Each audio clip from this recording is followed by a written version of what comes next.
늘 사모하던 교회에 또 이렇게 거룩한 주일날 특별히 함께 예배할 수 있어서 너무 큰 영광이고 너무 감사드립니다.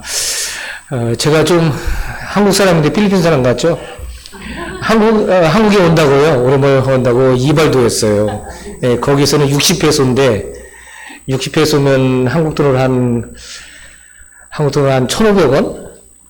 그런데 이발을 잘하려고 했는데 머리를 이게 너무 짧게 깎아가지고요. 갑자기 청년이 됐습니다.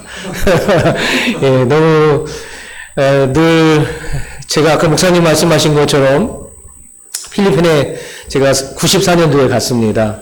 30년을 필리핀에서 선교사로 살았는데 하나님의 은혜이고, 참 돌이켜보면 하나님께 감사한 것밖에 없습니다.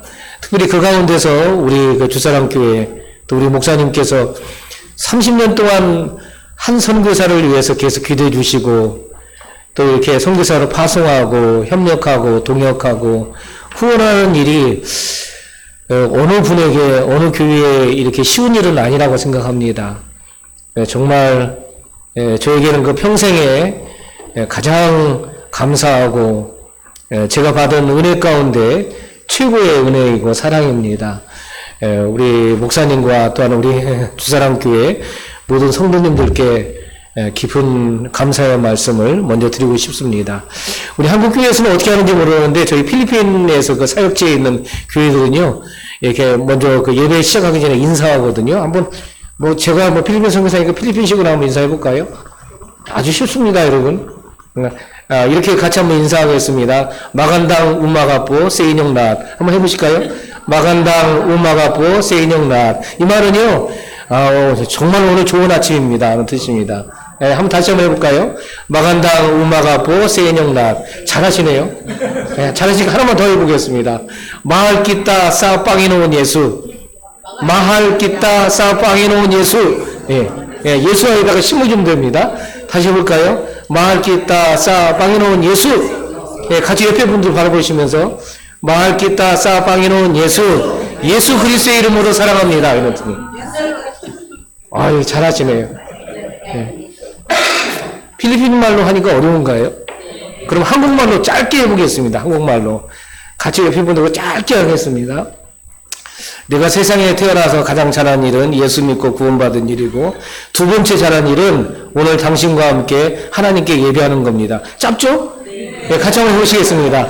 내가 세상에 태어나서 가장 잘한 일은 예수 믿고 구원받은 일이고 두 번째로 잘한 일은 오늘 당신과 함께 하나님께 예배하는 겁니다. 우리 주사장 교회 총명을 봅니다. 예, 감사합니다. 제가 그 필리핀의 선교사로 살면서 여러분이 아시는 것처럼 필리핀과 미얀마에 또 하나님께서 여러 군데 교회도 개척할 수 있는 필리핀의 그 10군데 교회 또 미얀마의 15개가 넘는 교회와 고아원을 개척하고 섬길 수 있는 그런 특권과 은혜를 허락해 주셨습니다.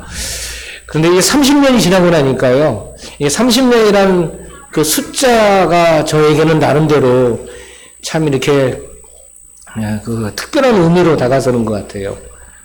30년 동안 내가 뭐하고 살았지? 30년 동안 내가 선교사로 살았는데 나름대로 간증할 것들도 있고 감사하고 또 이렇게 죽었다가 정말 죽음까지 갔다가 살아난 그런 간증의 이야기들도 있고 사역지에서 하나님께서 보여주신 기적들도 있었고 은혜도 있었고 그 안에 슬픔도 있고 아픔도 있고 또 감사하고 기쁜 일들도 많이 있었는데 30년 동안 내가 어떻게 선교사로 살았지 하는 것들을 생각하게 되는 것 같아요. 이게 여러분은 주사랑 교회에서 몇 년 계셨습니까? 아마 한 30년쯤 되시면 30년 동안 내가 주사랑 교회에서 어떻게 살았지? 어떻게 또 이렇게 함께 했지? 이런 그 나름대로 이렇게 생각이 드는 것 같아요. 혹시 결혼 몇 년째이십니까? 30년 동안 내가 이 인간하고 어떻게 살았지? 이런 비슷한 그런 생각이 있지 않습니까? 저희는 이제 그런 게 올해 30년 해가 되다 보니까, 제 나름대로 그런 부분이 있는 것 같아요. 그러면서 이제 제가 올해 한 해를 지내면서 참 가장 많이 생각했던 부분이 이런 것 같아요. 그 마음이라고 하는 단어인데요. 사람의 가장 깊은 곳이 가장 그 신비한 곳이 마음이지 않습니까? 그 마음의 가장 깊은 곳에 있는 그 마음의 중심에 하나님의 선교사로 내가 살면서 하나님의 선교의 사명을 감당하면서 내 마음의 중심은 뭐였나 이런 생각을 참 올해는 제가 여러 번 정말 틈틈이 이렇게 많이 하게 되는 것 같습니다. 어제 목사님께서 오송에 호텔을 하나 잡아주셨어요. 아침에 이제 목사님이 알려주신 대로 그곳에 좀 걸어가니까 저수지가 있더라고요. 그 저수지를 걸으면서 필리핀에는 그렇게 걸을 데가 없어요. 제일 아쉬운 것 같아요. 그래서 그 아침에 걸으면서 너무너무 좋았습니다. 마치 이제 단풍에 물도 이제 들어가고, 은행나무에 이제 물도 좀 들어가는 것 같고, 와닿는 그 모습 하나하나가 하늘도 그 피어있는 들꽃 하나에도 정말 얼마나 저는 그 아침에 산책하면서 드디어 내가 가서 내 사랑하는 나라에 왔구나 하는 그런 마음과 함께 참 와닿는 것이 너무 좋았습니다. 오늘 아침에도 제가 걸으면서 오늘 제가 이 설교를 이제 하려고 준비를 했기 때문에 다시 한번 30년 동안 선교사로 살았던 내 마음의 중심은 뭐였지?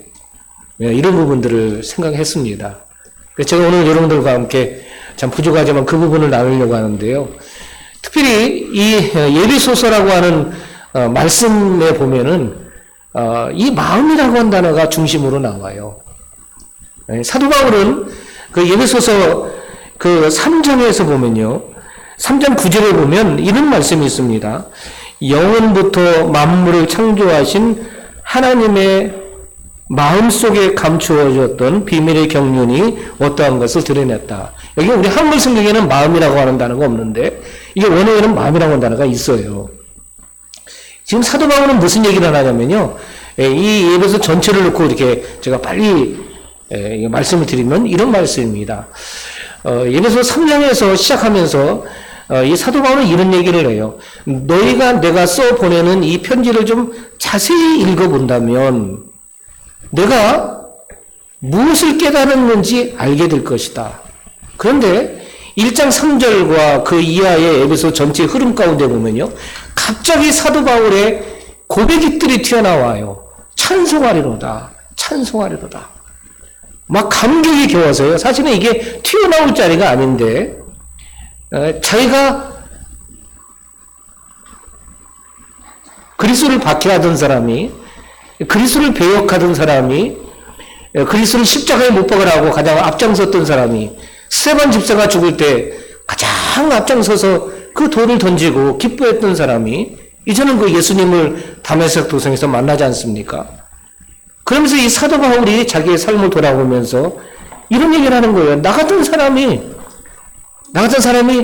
하나님께로부터 내가 깨닫게 하나님께서 나를 깨닫게 하신 이 중요한 것이 하나가 있는데 그것이 뭐냐면 하나님의 마음 깊은 곳에 영원부터 숨겨져 있었던 그 비밀을 하나를 깨달았다는 거예요.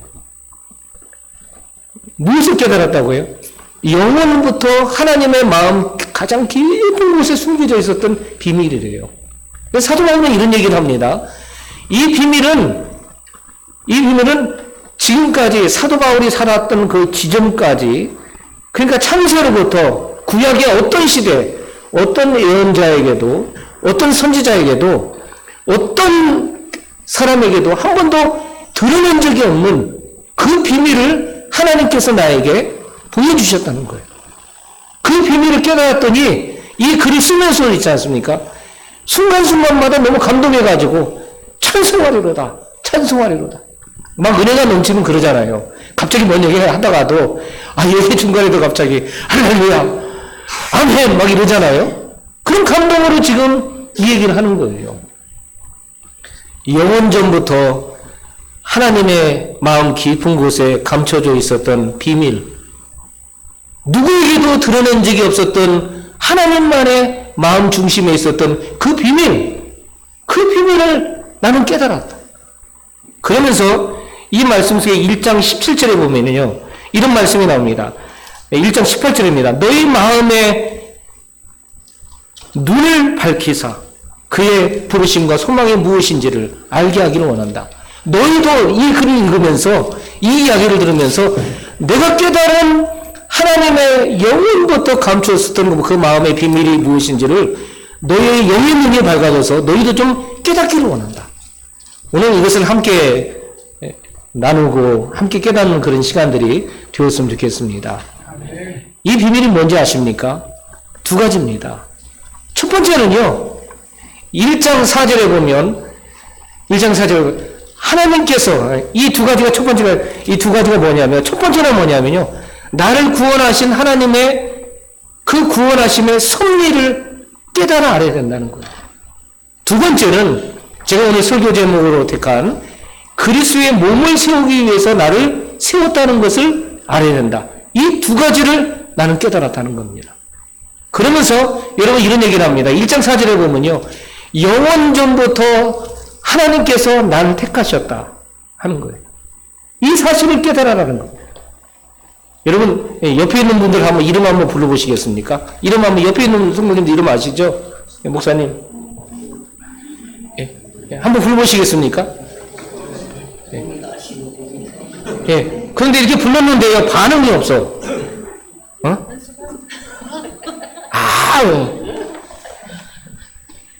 반응이 없어. 제가 제 아들 이름을 불렀습니다. 중민아, 그런데 이놈의 자식이 반응이 없어. 근데요, 이 말씀은요, 이 두 가지 비밀을 깨닫는 성도들은 바울처럼 반응하게 돼 있어요.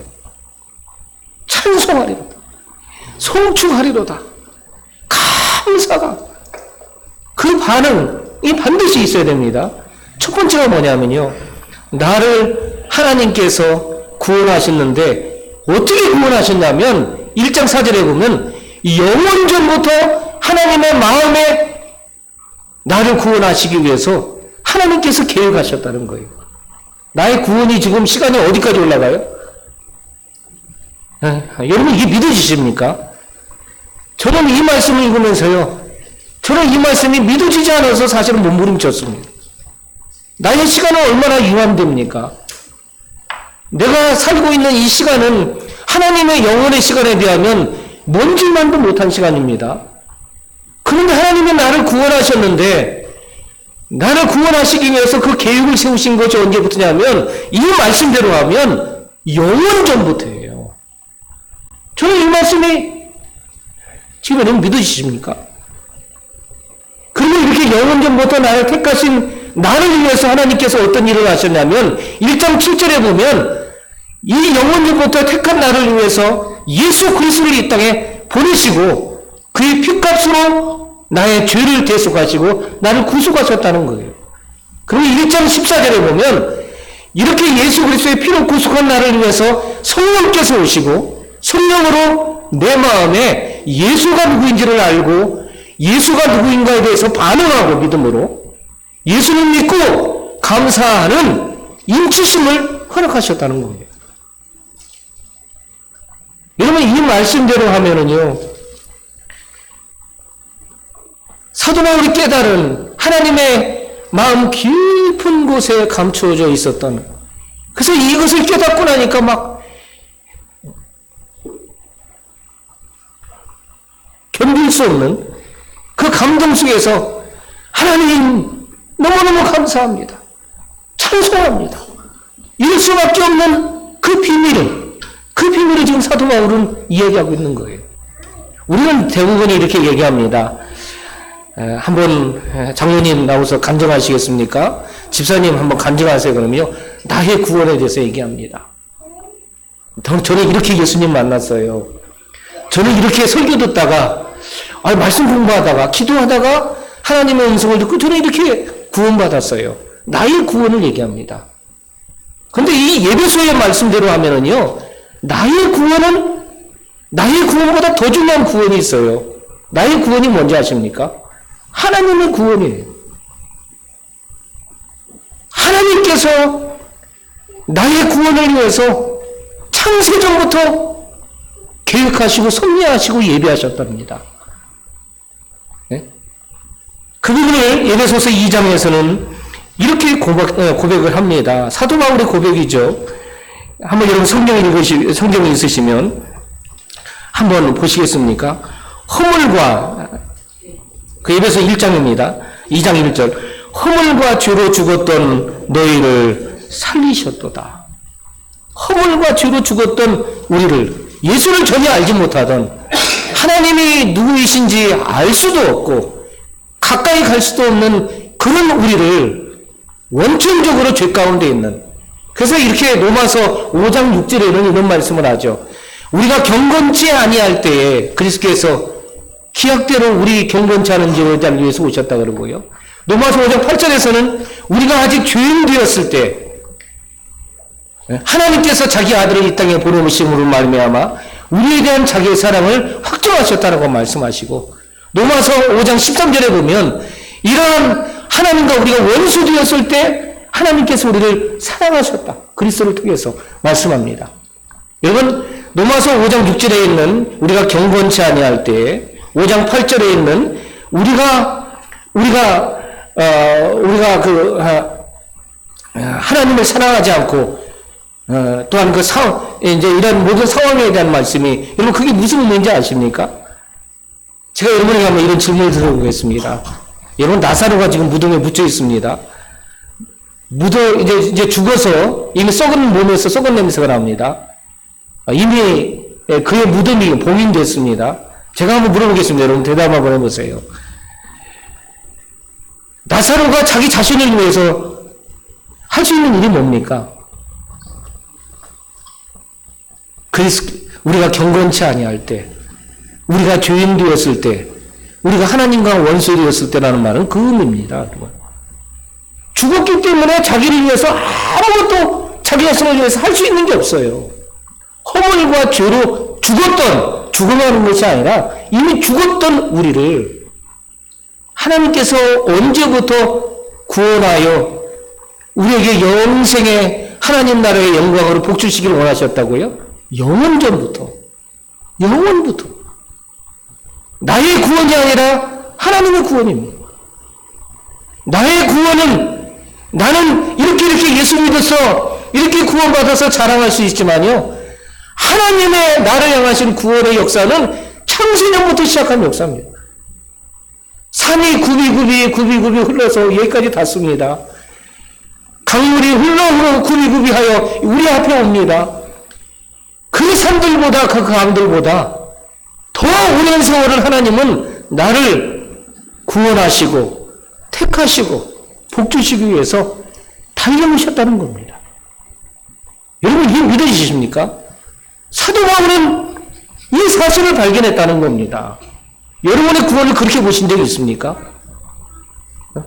나 좋은 목사님 만나서 예수 믿게 됐어. 아니라니까요. 그 정도가 아니라니까요. 우리의 구원은 하나님의 구원이에요.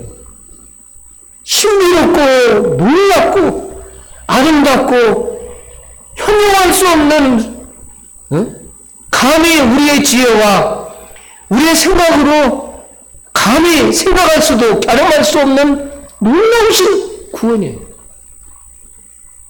사도 바울이 이걸 깨달았다는 겁니다. 이걸 창세전에 하나님 마음 깊은 곳에 감추어졌던 비밀을 나는 깨달았다. 그 비밀은 창세전부터 하나님께서 나를 구원하시기로 하나님의 구원 계획을 세우셨다. 그래서 이 구원 계획이라는 구원 경륜이라고 그래요. 경륜이라는 말은 여러분, 마차 있잖아요. 마차에 바퀴가 있잖아요. 바퀴가 흘러가는 거예요. 근데 나를 구원하시기 위한 하나님의 구원 경륜이 언제부터 그 마차가 흘러왔다고요? 창세전부터.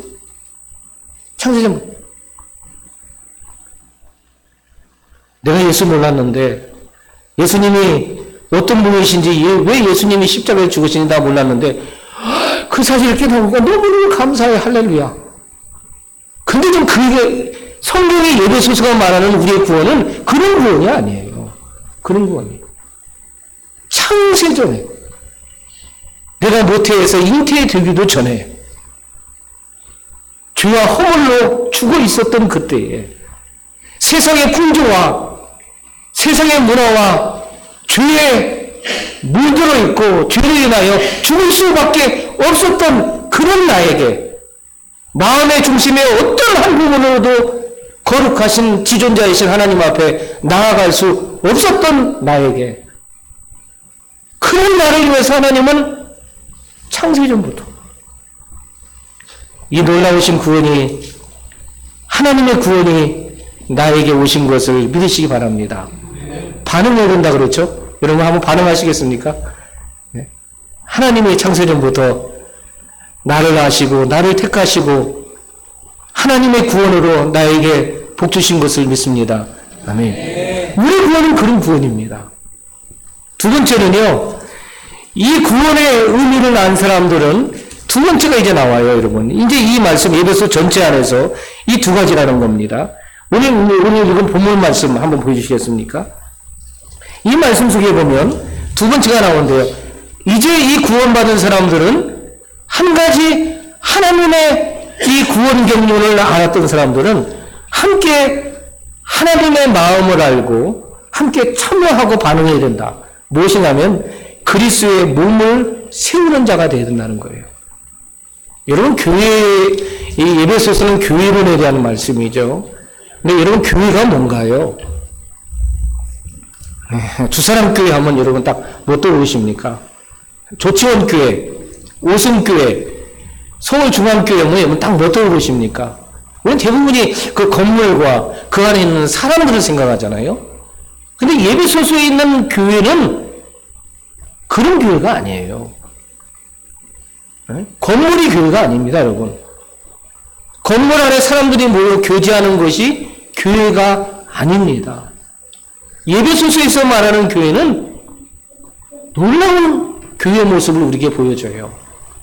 예수 그리스도를 이제 하나님께서 창세전부터 나를 구속하시기 위해서 계획을 세우시고 그 언약대로 약속대로 예수 그리스도를 보내시고 예수님이 나를 위하여 십자가에서 내 죄를 다, 내 허물을 다 감당하시고 죽으시고 그렇게 해서 나를 구원하신 자들이 모여져서 마디와 힘줄로 연결이 됩니다. 그리스도의 은혜로, 그리스도의 피로. 그래서 함께 지어져가는, 굳혀져 있는 벽돌이 아니라 함께 하나님 나라로 세워져가는, 하나님의 나라로 함께 지어져가고 있는 그것을 교회다라고 성경은 에베소서는 우리에게 말씀을 해요. 그러면서 이 말씀을 한번 보세요. 이제 제가 같이 읽어보겠습니다. 4장 12절 같이 한번 읽어볼까요? 4장 15절부터 이는 성도를 온전하게 하여 봉사의 일을 하게 하며 그리스도의 몸을 세우려 하심이라. 우리가 다 하나님의 아들을 믿는 것과 아는 일에 하나가 되어 온전한 사람을 이루어 그리스도의 장성한 분량에 충만한 데까지 이르리니. 여러분, 이 말씀 속에 보면요, 이 말씀은 교회는 정체되어 있는 건물이 아닙니다. 벽돌이 아닙니다. 계속 성장합니다. 언제까지 성장하냐면요, 그리스도의 장성한 분량에까지, 그리스도의 인격에까지, 그리스도의 성품에까지. 하나님이시지만 우리를 사랑하사 우리를 위하여 성신하여 이 땅에 오셨던 그분의 그 모습까지, 그 아름다우심까지, 그 거룩하심까지 한 사람 한 사람이 그리스도 안에서 엮여져서 심줄로 이렇게 마디로 엮어져 있는 이 그리스도인들이, 성도 한 사람 한 사람이 그리스도의 장성하는 분량에까지 성장하는, 이것이 교회예요. 그런데 이 구속사의 가장 큰 비밀은 이 그리스도의 몸을 세우기 위해서 우리를 한 사람 한 사람 부르셨다는 겁니다. 그 말씀의 의미는 뭐냐면, 하나님의 교회는 언제 완성되냐면 내가 예수 믿고 구원받은 것을 그 놀라운 하나님의 창세전부터 예비하신 구원의 은혜를 깨달을 때부터 시작돼가지고요, 언제 완성되냐면 내가 이 하나님의 몸을 완성할 때예요. 나를 통해서 하나님의 나라가 완성되는 거예요. 그 표현을 여기서 이렇게 표현하고 있어요. 여기서 은사에 대한 얘기를 쭉 합니다. 어떤 사람은 목사로 부르고, 어떤 사람은 선교사로, 어떤 사람은 장로로, 성가대로, 어떤 사람은 가서 교회 집사로, 교사로 불렀어요. 근데 이렇게 왜 부른지 아십니까?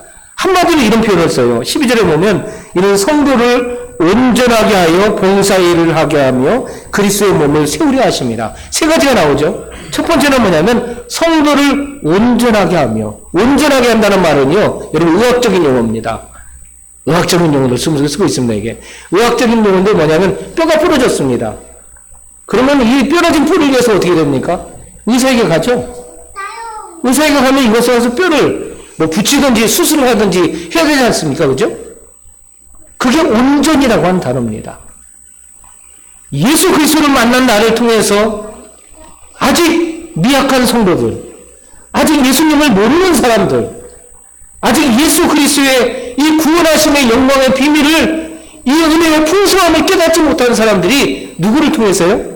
나를 통해서 수술이 되어야 돼요. 나를 통해서 어긋난 것들이 만져져야 됩니다. 나를 통해서 불완전했던 사람들이 세워져야 됩니다. 이것이 온전이라고 하는 단어예요. 이 온전하게, 성도를 온전하게 하는 일을 위해서 하나님께서는 창세전부터 나를 구속하셨고, 이 구속의 비밀이 나를 통해서 완전히 이루어지는 것이 뭐냐면 바로 나를 통해서 온전한 성도가 탄생하고 온전한 교회가 만들어져서 그리스도의 몸이 완성되어질 때 이것이 교회이고 이것이 하나님의 나라라는 거예요.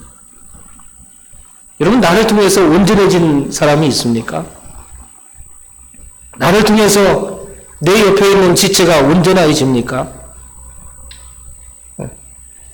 내가 끼면 문제가 많던 곳에, 그냥 여러 가지 염려가 근심이 많던 곳에 갑자기 하나님의 은혜의 모두가 딱 이렇게 흘러가고 조성이 됩니까?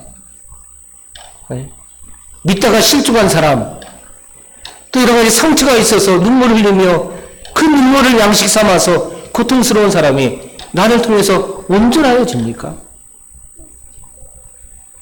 그 일을 위해서 나를 부르셨어요. 그것이 그리스도의 몸을 세우는 거예요. 그리스도의 몸은 지금도 장성하여지고 있습니다. 자라나고 있다는 겁니다. 어디까지 자라야 된다고요? 그리스도 안에서 만물이 다 통일될 때까지. 그러니까 내가, 구원받은 내가 그 성도를 온전하게 하는 일을 딱 중단해버렸어요. 내가 그 일을 멈춰버렸습니다. 그럼 하나님 나라는 도래하지 않습니다, 여러분. 하나님 나라는 완성되지 않습니다. 얼마나 많은 사람들이 교회에 지금도 참 많이 모이지 않습니까? 제가 사역하는 필리핀에도, 필리핀 교회 가면, 제가 세운 한 교회는요, 두 번째 교회인데, 조그만 이렇게 마당에서, 제가 첫 번째 교회를 하고 있는데, 첫 번째 교회를 이렇게 사역을 이제 시작했을 때 필리핀에 가서요, 한 성도가 이렇게 한 사람이 왔습니다. 저희가 가난한 자들을 위해서 그 피딩, 급식 사역을 했거든요. 근데 그걸 이제 좋게 보고, 아유, 우리도 선교사님 도와가지고 같이 가난한 사람들을 위해서 급식하는 거 돕겠다고. 이렇게 해가지고 그 한 여자 무리가 한 세 사람 정도가 이렇게 왔었어요. 근데 그 이제 가난한 사람들은 아니죠. 그 사람들은 좀 중상층에 사는 사람들인데 그 사람들이 와서 돕기 시작했습니다. 보니까 사람들이 신실하고 좋았습니다. 근데 어느 날 이제 그 사람 가운데 한 사람이, 목사님, 우리 동네에도 교회가 없어요. 우리 동네에도 와서, 우리 동네에도 좀 선교사님 들어와서 좀 이렇게 복음을 전해주고 교회를 좀 시작하면 안 되겠습니까? 못할 거 없지요. 감사하죠.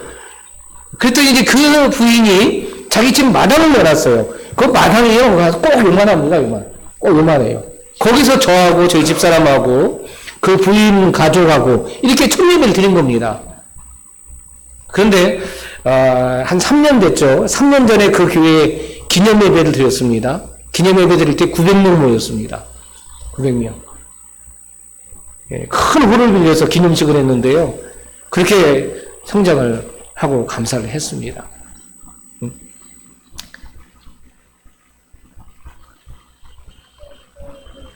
가끔가다 설교하다가 이제 내가 가서 뭔 얘기하려고 얘기했나요?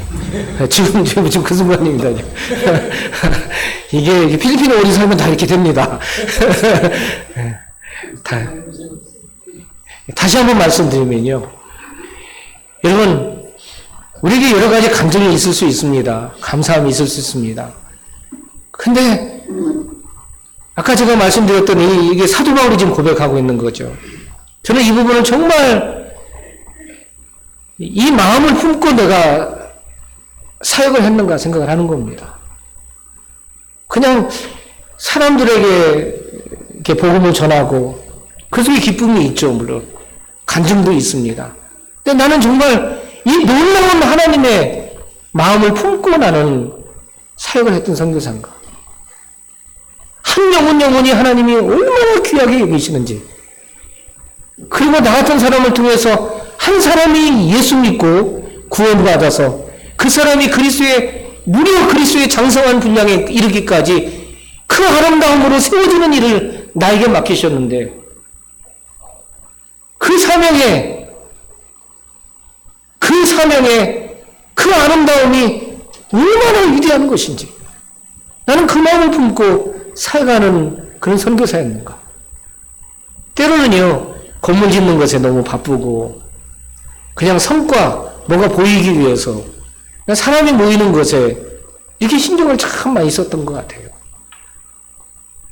우리가 교회 안에서도 마찬가지 아니겠습니까, 여러분? 나를 창세전부터 택하여 구속하신 이유가 이 놀라운 비밀이, 찬송할 수밖에 없는 이 비밀이 바로 무엇입니까? 다른 사람을 온전하게 하기 위하여, 연약한 자를 세워주기 위해서, 나를 통해서 병든 마음들이 고침받고, 나를 통해서 교회를 떠나려는 사람들이 다시 위로를 받고, 나를 통해서 세상에서 정말 눈물을 머금고 상처투성이로 아파했던 사람들이 다시 하나님이 나를 사랑하시고 하나님 우리와 함께 하시는 것들을 깨닫게 되고 보게 되고, 이렇게 온전하게 하기 위해서. 두 번째는요, 봉사의 일을 하게 하기 위해서라고 했습니다. 여기서 봉사라는 말은요, 뭐 이게 걸레로 뭐 닦고 쓴다 이런 게 아니고요, 하나님의 나라를 함께 세우게 하기 위해서라는 뜻이에요. 하나님의 나를 통해서 하나님의 나라가 함께 세워지는 겁니다. 이 세 번째가 결론인데요, 그리스도의 몸을 세우게 하기 위해서. 그리스도의 몸은 하나님의 나라입니다. 요한계시록 21장에 나오는 새하늘과 새 땅과 새 예루살렘입니다. 우리가 말하는 천국입니다. 영원한 우리가 안식하게 될 하나님의 생명으로, 영원한 생명으로 함께하게 될 그 나라입니다. 그 나라를 어디서 세운다고요? 하나님이 세우시는 게 아니에요. 하나님의 교회인 내가 세우는 거예요. 내가. 여러분, 이렇게 나의 구원의 위대함을 사도 바울처럼 우리 함께 보셨으면 좋겠습니다. 오늘 1장 14절에서 봤던 것처럼 하나님께서 내가 깨달은 이 비밀들을 너희도 이 편지를 읽으면서 하나님께서 너희 마음의 눈을 밝혀주셔서 이 놀라운 비밀들을 좀 함께 깨달았으면 좋겠다. 그저 단순하게 교회에서 그냥 신앙생활하는, 종교생활하는 그 정도가 아니라 정말 이 사도 바울이 깨달았던 이 놀라운 구속의 비밀과 나를 통해서 그리스도의 몸이 세워지는 이 놀랍고 아름다운 비밀을 알고 이 비밀을 이 땅에서 함께 이루어가는 그런 구속사의 하나님의 구속 경륜의 주인공들이 다 되셨으면 좋겠습니다. 이러한 은혜와 축복이 우리의 삶에, 우리의 또 신앙에, 우리 교회에, 우리 가정에 충만하시기를 주님의 이름으로 부탁을 드립니다. 다시 한번 제가 설교를 마감하면서 30년 동안 저 같은 사람 위해서 늘 기도해 주셔서 감사합니다. 저같이 부족한 선교사에 위해서 한결같이 사랑으로 기도하시고 또 격려해 주시고 늘 동역해 주신 것 너무너무 감사합니다. 지난 30년 돌이켜보면 너무 참 오늘 제가 드린 설교, 제가 할 수 있는, 감히 제가 드릴 수 있는 설교도 아닙니다. 너무너무 부족해서. 그렇지만 정말 이제 하나님의 그 마음에, 하나님의 그 마음의 중심을 붙들고 저도 정말 마음으로 하나님을 사랑하고 하나님께서 이 땅에서 나를 통해서 이루시기 원하시는 그 하나님 나라를 함께 세워가는 그런 삶이 될 수 있도록 노력하고 또 헌신하고 최선을 다하겠습니다. 하나님의 은혜와 축복이 우리와 늘 함께 하시기를 다시 한번 기원함을 드립니다. 기도하겠습니다.